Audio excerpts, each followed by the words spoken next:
Kok nggak keluar ya? Assalamualaikum warahmatullahi wabarakatuh. Halo Prof. Ibnu. Waalaikumsalam warahmatullahi wabarakatuh. Ya, baik Wah, Ibu Mona, apa kabar Bu Mona? Sudah baik, lama tak baik, jumpa baik. ini. Iya, hari Mana ini, aja nih? ya ada Gara-gara dong, pandemi ada. jarang jumpa ya. Ya Allah. Jumpanya virtual. Sekarang ini dunia Virtual sudah ya. berubah Baik. sekali ya. Sering Ya, jumpa tapi virtual. ya ini berkat adanya teknologi komunikasi ya. Yes, betul sekali. Ibu Mona bisa bayangkan kalau pandemi ini terjadi waktu kita masa SMA. Kan kita ini generasi kolonial ya, tahun 80-an masih di SMA. Waduh, nggak jadi belajar secara virtual ya. Berhenti belajarnya. Berhenti belajar.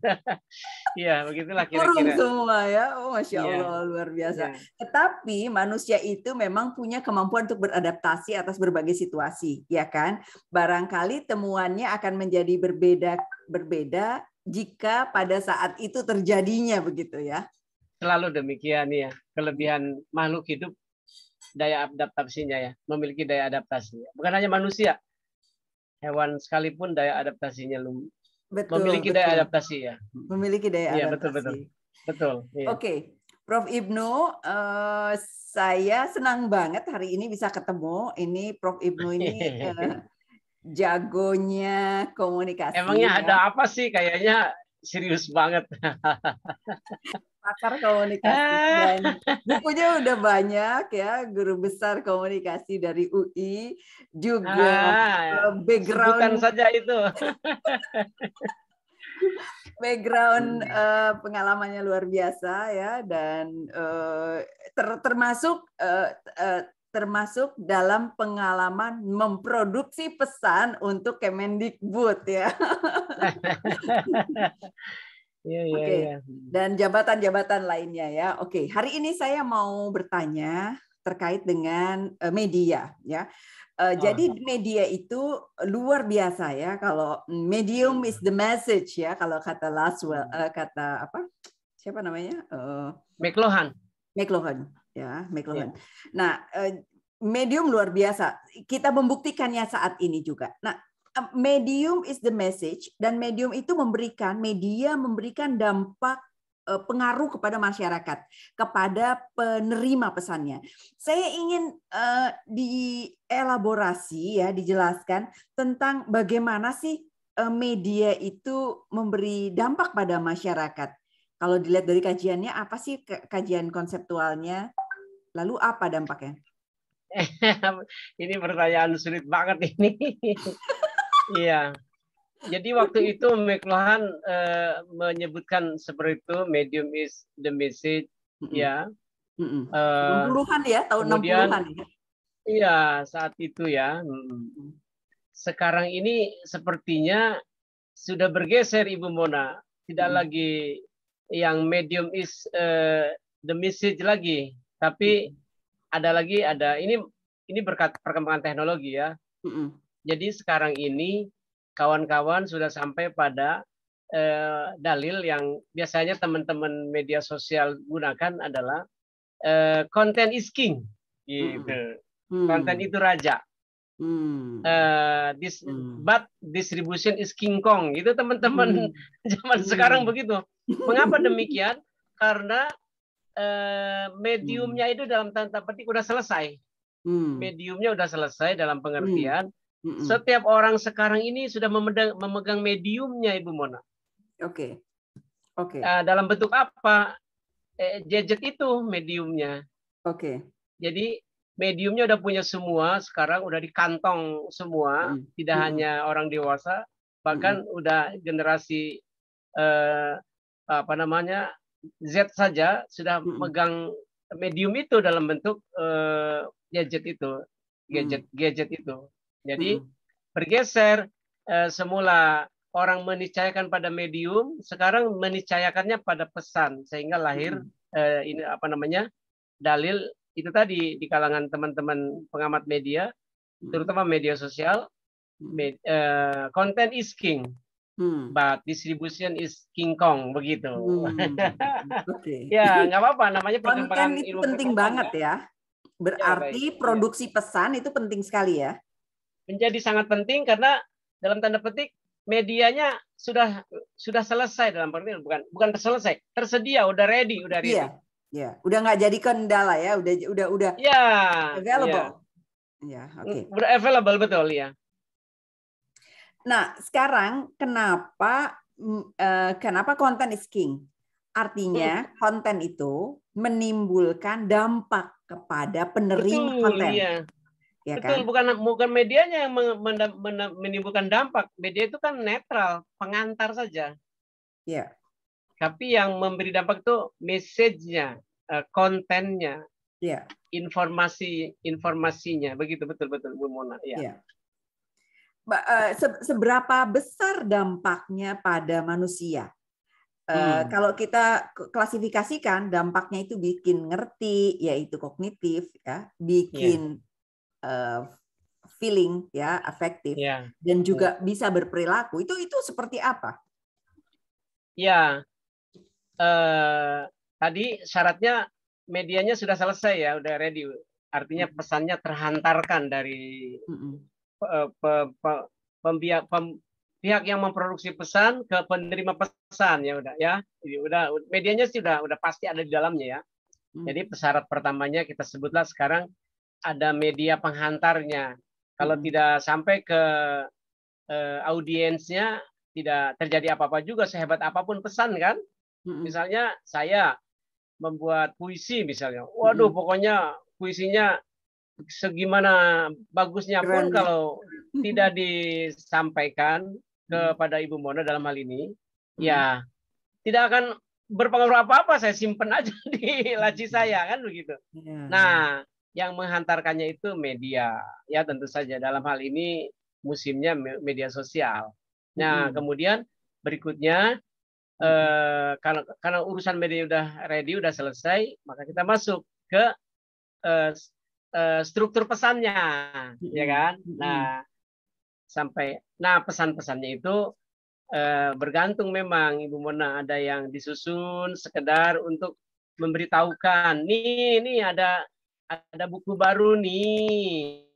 Ya, hanya itu berarti susunan pesannya sekedar untuk menginformasikan, biasanya bahasanya bahasa pengumuman gitu ya. Tapi kalau udah levelnya ke afektif,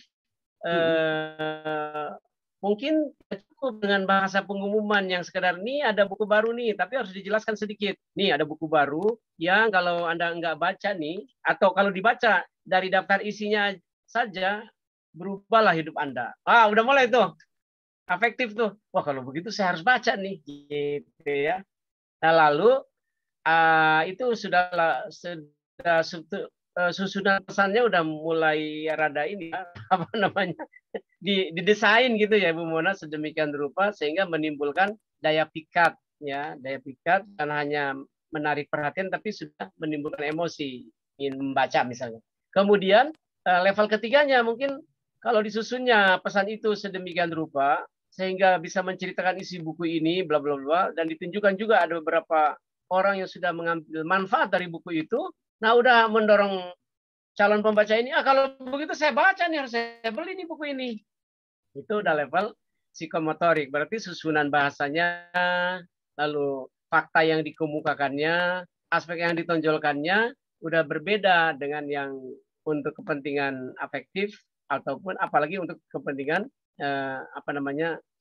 kognitif belaka. Ya, jadi kalau ditingkatkan gitu Bu Mona, kognitif, afektif, psikomotorik begitu.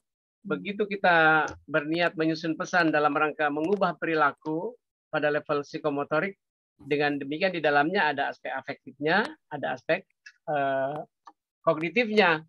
Tapi kalau tahapannya hanya ingin memberitahu, ya biasanya belum mencapai ke afektif atau psikomotorik. Begitu. Ada satu buku yang mengatakan bahwa change itu dimulai dari heart gitu ya, dibandingkan sama mind. Jadi kalau bikin pesan misalnya ya, pesan yang menggugah hati dulu sehingga nanti orang mau mendalaminya dari sisi pemikiran, lalu akhirnya berperilaku. What do you think? Nah, memang dalam komunikasi ini ada dalam bahasa kita Indonesia, dua-duanya istilahnya sadar ya, sadar. Ada yang sadarnya aware, itu lebih kepada kognitif. Ada yang Ibu Mona bilang tadi, sadarnya pada dari hati, conscious. Nah, biasanya kalau semua penyampaian pesan dalam bentuk apapun tuh membentuk kesadaran. Tapi kesadarannya aware. Jadi tahu, jadi sadar ada, oh ada ya, buku baru ya ada ya. Kan tuh sadar itu juga kan? Tapi kalau sadarnya hingga ke apa ini? Consign, kesadaran dari hati tadi, dari heart, ya kan? Maka susunan pesannya menjadi berbeda gitu. Jadi mungkin dua-duanya memberikan perubahan sebetulnya. Awareness juga memberi perubahan. Perubahan itu kan macam-macam. Dari tidak tahu menjadi tahu, kan berubah juga. Dari sadar, dari tidak sadar menjadi sadar. Dari suka tidak suka, sadar juga kan? Perubahan juga. Jadi jangan dipikir perubahan itu hanya aspek perilaku. Perubahan pun pada level kognitif juga. Nah, bedanya kalau awareness biasanya perubahannya pada kognitif saja, hanya berubah dari tidak sadar menjadi sadar adanya, dari tidak tahu menjadi tahu adanya. Tapi kalau tadi seperti Bu Mona sampaikan, itu perubahan yang dimaksud itu perubahan yang sikap ya, conscience ya, kesadaran. Benar-benar tadinya misalnya malas baca buku, kemudian sadar. Sadarnya itu terdorong hatinya, kalau gitu saya harus rajin baca buku. Gitu. Memang nah, dalam buku itu, Prof. Ibnu, dalam buku itu dijelaskannya terutama terkait dengan karakter. Jadi kalau mau menyentuh saraf karakter itu lebih ke feeling dulu, karena dari feeling dia akan lari kepada kognitif dan juga perilaku gitu. Jadi salah satu approach yang disarankan gitu, salah satu pendekatan. Makanya komunikatornya harus canggih tuh, harus tahu tuh cara nembak hati si audiensnya itu. Nah, inilah antara lain prinsip proximity, social proximity. Jadi ngomongnya ini pada tipe gini orangnya, gini cara bicaranya, tipe orang ini ciri bicaranya gitu. Jadi udah sampai kepada pembicaraan strategi pesan ini, bukan struktur jadinya. Jadi aspek-aspek apa yang memantik ingatan, memantik kesadaran si calon si audiens ini harus mulai dipertimbangkan oleh kita. Gitu. Nah, biasanya orang itu berubah dan sadar lalu berubah secara konsain itu ya. Kalau menyangkut dunia paling dekat dengan dia. Misalnya orang yang rajin baca buku, ya Bu Mona ya. Contohnya jangan Amerika, Prancis, jangan dong. Orang itu ada di mana? Ada di Depok. Ya tunjukkan saja contoh beberapa orang Depok yang kemudian rajin baca buku, lalu ngambil manfaat dari buku, sekarang berkembang. Ini contohnya Amerika, ini Eropa. Ya orang bilang itu kan di Amerika, itu di Eropa. Jauh amat gitu. Jangan gitu dong. Jadi dalam hal ini si penyusun pesan harus mempertimbangkan social proximity dengan audiensnya begitu. Ini itu yang saya sering dengar dari Prof. Ibnu, selalu mengingatkan untuk sesuatu yang dekat dengan kita, sesuatu yang local culture atau local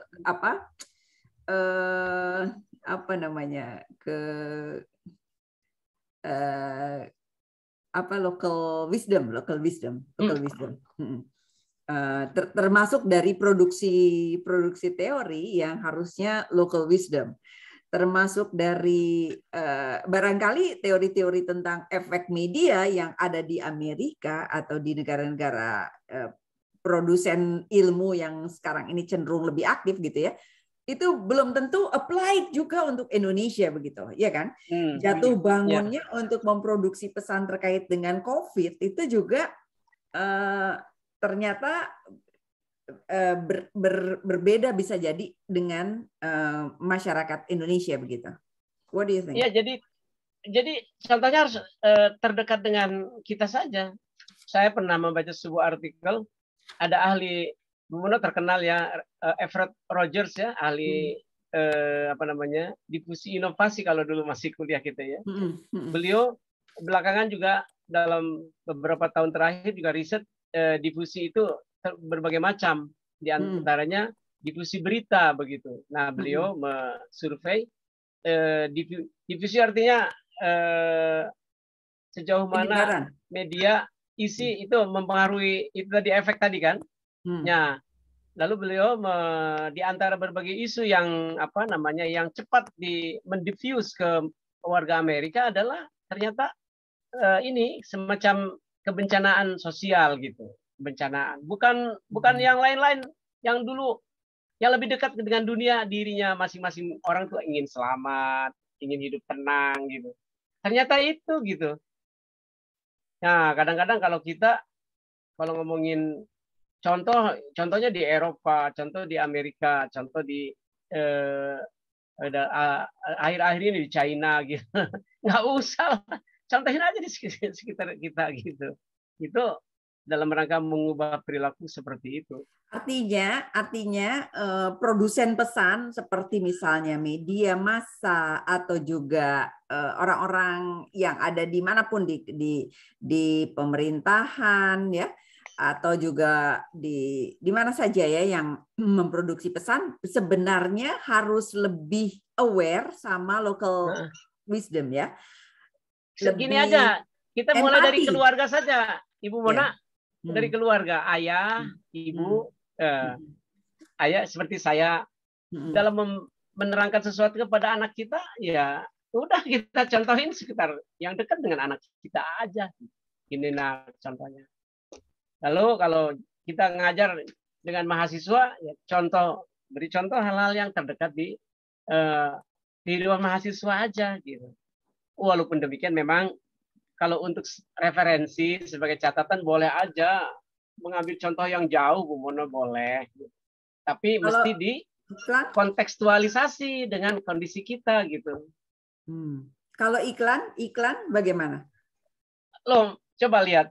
Saya tahu karena ini mungkin nanti dipublish menyebut merek nggak usah disebut ya. Kan ada beberapa pendekatan iklan yang menggunakan versi keluarga. Dekat sekali. Karena itu iklan itu adalah di dapur kita, iklan itu di tengah keluarga kita, itu lebih berhasil ternyata. Jadi bukan dapur Amerika, bukan dapur Eropa ketika dia menjual produk, tapi dapur orang Indonesia. Kan gitu orang iklan tuh, pintar mereka. Kenapa iklan merek tertentu ya, merek sigaret misalnya begitu ya, tanpa menyebut merek, kerap kali memberikan kesan yang lokal tadi, local wisdom. Sometimes not, sometimes yang kesannya tuh besar, kemudian kesannya jauh ya, eksklusif gitu. Apa sebenarnya kepentingannya? Itu sih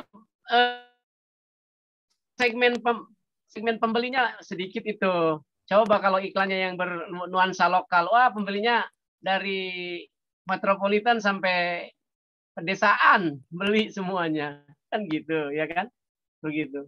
Wong ini aja Bu Mona iklan-iklan kendaraan, terutama kendaraan yang untuk kendaraan keluarga, itu kan pendekatannya ya keluarga kita, keluarga di Indonesia, proximity-nya luar biasa, mereka perhitungkan benar. Jadi sekali lagi kalau sampai ingin merubah dalam pengertian heart tadi ya, dari hati, itu memang harus contoh yang paling, realitas yang paling dekat dengan kita gitu, dengan audiens gitu. Iya, realitas yang dekat, kepercayaannya juga dekat gitu ya, atau juga sesuatu yang kebiasaannya atau masalah-masalahnya. Jadi artinya seorang produsen pesan harus melakukan penelitian yang cermat, begitu ya, untuk memahami target audience yang akan mengkonsumsi pesan tersebut, sehingga dia itu merasa terhubung, begitu ya, dengan pesan tersebut. Ya, keywordnya terhubung. Nah, untuk menghubungkan kan harus ada penghubungnya. Ya kan? Penghubungnya untuk sampai jadi terhubung itu harus ada penghubungnya. Penghubungnya itu pertama dari bahasanya harus sama dalam pengertian satu pemikiran bahasanya. Bahasa Indonesia juga, tapi kalau bahasa Indonesianya kampus gitu, sukar gitu, kan nggak nyambung nanti dengan audiens umum. Jadi bahasanya harus nyambung. Ya, bahasa. Yang kedua, fakta yang disajikan, kasus-kasus, contoh, penjelasan, itu yang harus kontekstual, begitu. Jadi waktu memotivasi orang jadi sukses, wah ini miliarder Amerika, miliarder Eropa, miliarder China. Nggak ngerti. Tunjukkan aja nih pedagang di Indonesia yang sukses. Ini gini caranya, gini. Cara, ciri, dan contoh. Kalau saya nyebutnya selalu begitu. Ciri, cara, contoh. Cirinya, nih ciri-ciri orang Indonesia yang telah berhasil. Caranya yang sudah ditempuh beliau ini. Contohnya begini. Bahkan dengan catatan bahwa apa yang diuraikan oleh kita itu inspiring saja, inspirasi saja. Tiap-tiap orang untuk mencapai kesuksesan itu bisa dengan caranya masing-masing. Ini kadang-kadang orang memberi penjelasan kepada orang gitu, misalnya coach gitu atau instruktur atau motivator mendorong orang sukses harus seperti yang dicontohkan itu, nggak usah. Menurut saya, ini ada orang suksesnya kayak gini. Kalau engkau mau menemukan cara sukses, cari aja sendiri. Tapi salah satu cara yang ditempuh orang lain itu ini. Gitu. Karena masing-masing orang untuk sukses beda-beda kan. Kalau sama terus, ya Tuhan tidak adil namanya. Kan begitu. Ya, bawa nama Tuhan kita ya, tidak apa-apa ya. Iya. Karena kalau hanya sukses itu satu cara aja gitu. Ya Tuhan nggak berkuasa namanya berarti. Karena Tuhan Maha Kuasa, maka ada yang sukses dengan cara di tengah, ada yang di kanan, ada yang di kiri, ada yang di kanan luar, ada yang kiri luar, ada yang di atas, ada yang semua sukses. Itu menunjukkan kuasa Tuhan. Ini orang jadi guru, jadi motivator begitu, nyuruh sukses harus seperti dia gitu. Nggak usah. Hanya memberi inspirasi. Bahkan didorong orang itu menemukan cara sendiri suksesnya. Silahkan. Yang penting etiket, kode etik, dan etikanya dipenuhi. Kan begitu, Bu Mona. Ya. Oke, so thank you very much. Saya mau conclude ya bahwa ternyata produksi pesan itu memengaruhi kehidupan kita ya.